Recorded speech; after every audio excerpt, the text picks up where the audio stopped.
of course, it's dynamic. It's not just a repository, some black box, you know, back That's there, right. which is, it's like, we have it, even like, if you look at it from a neuroscience point of view, it's a continuum. It's a Continuum. It's always right? there, and it continues. Yes. Mm-hmm, mm-hmm. It's actually what allows us to say and do things. You know, the studies that showed it, that started with this, was that even if I ask you now to raise your fingers whenever you want, right? Mm-hmm. Whenever you want, you raise your hand, your brain already fires a few seconds before you raise your hands. So there are all kinds of processes happening. We don't know them, but they happen all the time. And the brain, because the brain only wants to, from evolution, to save energy, to save time, to be very automatic. So whatever it learns, whatever it knows, it will repeat, just to save time and energy. And think of evolution, how important it was, right? Because if we had to think each time, oh my God, this lion is it gonna eat me up or not? Is it gonna attack me or not? Oh, let me think about it. We wouldn't survive.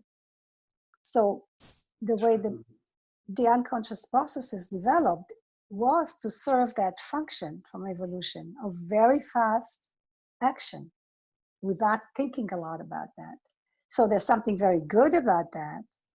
But also the flip side is that we become then creatures of automatic action.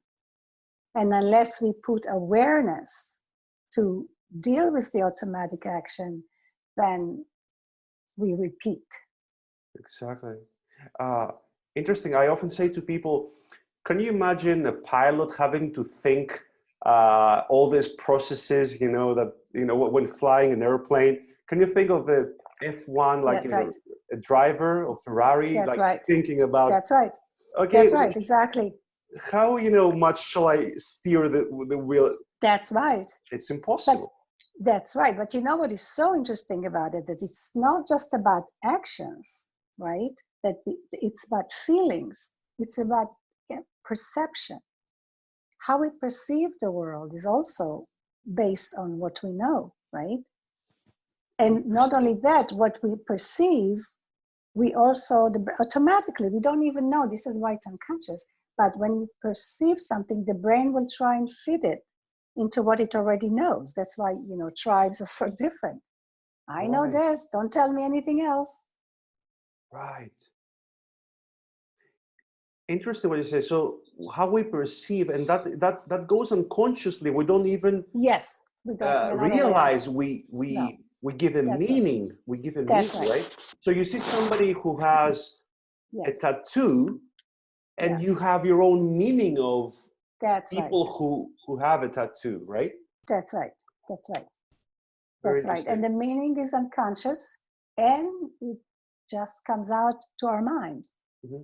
But it's the same, let's say, in relationships. If I come with some kind of an unconscious fear that nobody loves me or whatever it is, and then finally I get married and all of that, and then I will be very, without knowing it, until I go to therapy and become aware, but I will be very sensitive to what I would interpret as rejection. So every time my husband will say something that can be interpreted, or do something, and I will feel and I will be convinced, because when we perceive something and believe something, it feels very right.